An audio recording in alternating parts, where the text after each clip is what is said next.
two women on shore with some kind of a smartphone videotape, digitally taping it. I'll send you the video. It's very interesting. Okay, well, anyway, what I'd like to do, though, I have to do a certain division of labor, right? I look forward to this program because I got to talk about some history, and this is a place to do it if I can. Yeah. I think one way to study these events and to see them in their full potential is to be constantly looking back at, in this case, 1914, and the question of terrorism, right, which is always prominent now. We have ISIS, and we have the idea that from the Kiev Poroshenko point of view, the campaign of mass murder that the Kiev fascist forces are carrying out or trying to carry out now in eastern Ukraine, they call that an anti-terror operation, right? You can watch the Ukrainian news. They call it an ATO, right? The ATO zone, right? By the way, militarily, tactically, things changed in the last week and a half. You've got. I count now 7 encircled Ukrainian fascist units. Correct. The whole tactics have changed. The resistance is fighting an offensive war with large formations, and obviously they're getting a hell of an input of volunteers from Russia. They're bulked up. Yes, I think so. But you also have to remember that I think the Ukrainians became overconfident. They got overstretched. They were too far out in front. They were beginning to believe their own idiotic propaganda about their invincibility and their glory, right? Their glory. That's right. Slava. That's the one they like. Remember rope-a-dope. Rope-a-dope, but now they've been pocketed, right? They've been encircled. They are, and yes, and of course the question is, Putin has said we'll let you out of here through disarm, and you can go out through humanitarian corridors. And for some of these guys, some of them are right sector, right, pravi sector fascists, who don't want to do that. But again, I got to go back because I got to get some things out into the world tonight. Go to it. I have to. By the time I get to my own program on Friday and then others after that, I've got to move along.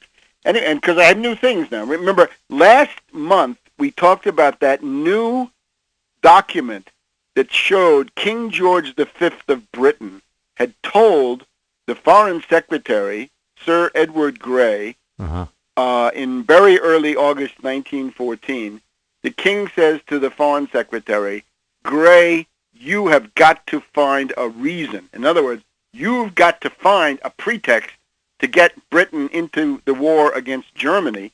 And then later, a couple of days later, the King sends Grey another message saying, Belgium is the answer, right? We're going to start screaming about Belgium and the Bosch and the atrocities of the Germans in Belgium, and on and on and on.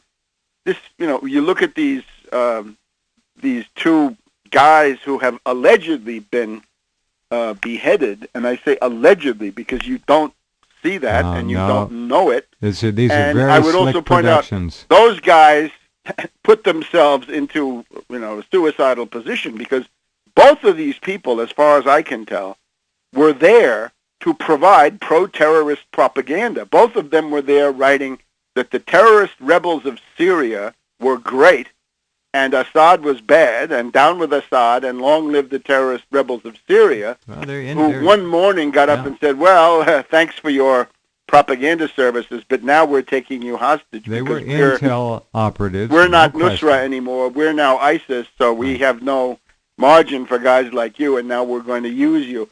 And again, I don't know, right? Did they have their heads cut off? Were they killed some other way? I can't tell.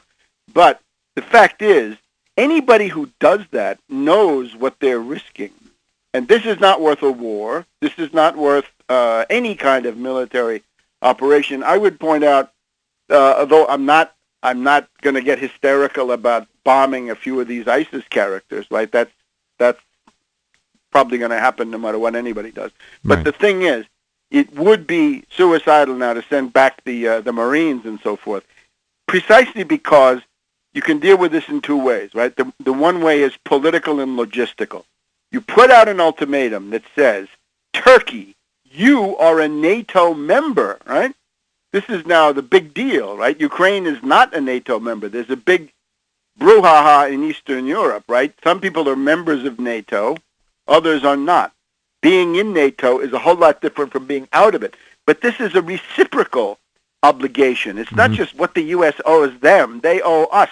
And Turkey owes us a great deal. And what Turkey should deliver is close that border, cut off all commerce, all contact, money, support, weapons, volunteers, right? Anything. I agree. Close that border. Close the entire Turkish southern border, and you begin to starve out ISIS. The other thing, of course, is Turkey, thanks also to U.S. military aid, they are the second biggest recipient, I believe, after Israel, or they're always in competition with Egypt, or they were. I'm sure by now they're the second largest recipient. Turkey has a huge army, very capable army. Why doesn't the Turkish army cross into northern Iraq and maybe avoid the Kurdish zone so you don't violate the sensibilities of the Kurds? They could broom but go in ISIS. there and flatten ISIS. It's the they could easiest broom thing them in the right world. out. I agree. I agree. I wonder and then there's, why. of course, you want an army. The Syrians have an army, right? Moallem last week said, we will cooperate with any government to crush ISIS. Well, okay. Let's go. All right, hold on just a second. We'll come right back with Webster Tarpley. Fascinating insights into current and past events that are all tied together. Back in a minute. Okay, back with Webster Tarpley. All right, Mr. T, go right ahead. Just the climate of massive recourse to terrorism is something that we also see in the pre-1914 and then 1914 time, right before World War I. And I just wanted to evoke this a little bit, right? As you know, what I'm trying to argue, and I think I'm not exactly alone, but this is not the dominant mainstream quackademic point of view. What I'm arguing is that you have these Freemasonic networks that are generally assembled by or loyal to or inspired by King Edward VII of Great Britain, who was the head of the Scottish Rite of Freemasonry. So we're talking about the Scottish Rite, we're talking the York Rite, too, of the British, and then the Grand Orient of France, Italy, Spain, Portugal, and the Middle East, other Freemasonic groups, and then the Russian Okhrana, right, the Tsarist secret police. And that's essentially the substructure, right? What you see going into action in 1914 is something like this. And when people are aware of Sarajevo, right, that World War I somehow has something to do with this double assassination in Bosnia of the heir to the Austrian throne. Just wanted to go through, though, the pattern of assassinations and similar events. Sometimes it's not quite an assassination. It can be somebody gets wounded, an attempted assassination, and sometimes it's a character assassination. Right? It's the discrediting committee goes into office. Now, here's a fairly standard book, Europe's Last Summer by David Fromkin. Fromkin wrote that book, A Peace to End All Peace. It's not the worst. It's no analysis, but it has some interesting facts. And one of the things he has is a list of the prevalence of terrorism in probably the 2 decades before World War I. So he makes a list of who all had gotten killed. And generally killed by anarchists, right? That's the cover story. And it's usually Italian anarchists, sometimes Russian anarchists, but anarchists, right? And the idea, of course, is that these are not just anarchists, but that they're steered by these Freemasonic networks, right? A lot of times these are, very, duped people who don't know what they're doing, but somebody else does. Sure. So here's who got killed. The president of France, Sadi Carnot, was assassinated in 1894. The Shah of Persia was assassinated in 1896. In that same year, it was the president of Uruguay getting killed, the prime minister of Spain in 1897, the president of Guatemala in 1898, and also the Empress of Austria in 1898. The president of the Dominican Republic in the following year of 1899, the King of Italy, Umberto, killed in 1900, President McKinley of the United States in 1901, the King and Queen of Serbia in 1903. That's interesting for us because that's carried out by the same guy who did Sarajevo, right? Colonel Apis Dimitrievich at the lowest level. Prime Minister of Greece, assassinated 1905. Prime Minister of Bulgaria, 1907. Prime Minister of Persia, Iran again, 1907. 1907, a big year. King of Portugal, 1908. Prime Minister of Egypt, 1910. Prime Minister of Russia, Stolypin, the last reformer, 1911. Prime Minister of Spain, 1912. President of Mexico, 1913. King of Greece, 1913. How about that? That's, so you can see that there's a network that's acting. Now, I haven't had time to go through and analyze each one of these cases, but what I can do is look at 1914 for a second. And again, jumping ahead to what I want you to start thinking about is start looking for terrorist actions. Any politician who happens to get killed, say, in the next couple of weeks and months, you have to entertain the hypothesis that this is somebody in Europe, say, who does not want war, who does not want the confrontation with Russia. I think you're right. And I has think some idea, okay? Yeah, they're going to weed those people out. Here's what we have in 1914, right? We've talked, I think, before about what happened Sarajevo, 28th of June, 1914.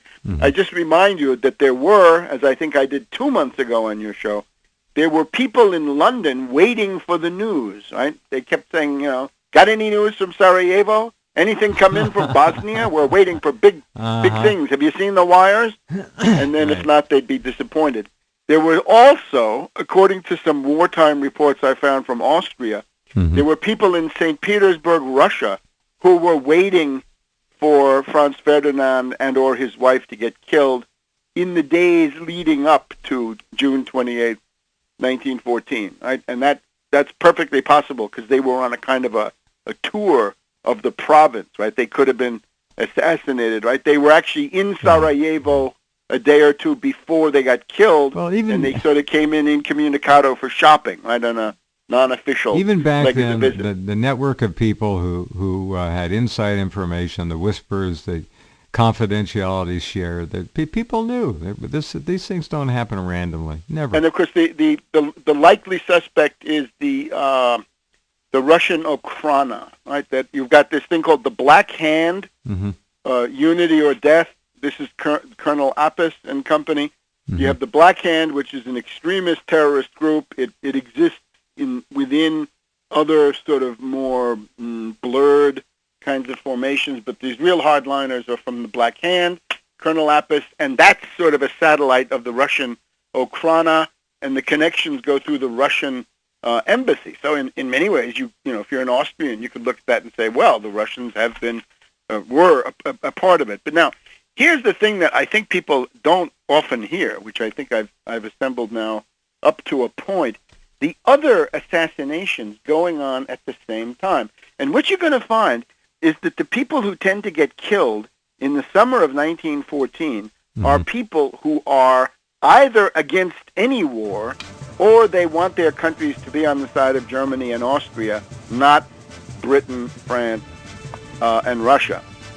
And the first one, I guess we can do this after the break, the commander of the entire Italian armed forces died 2 to 2.5 days after Sarajevo, most likely poisoned, and this is worth telling.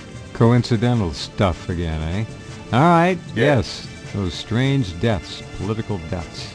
Be right back with Webster in a minute. Hold on.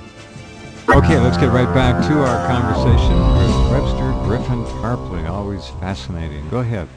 So the terror wave of the summer of 1914, right? A whole series of strange deaths. Some of them obviously violent, and then some of them camouflaged, disguised. And the one I think a very important one is the chief of staff, the military commander of the entire Italian army, General Alberto Pollio, Pollio.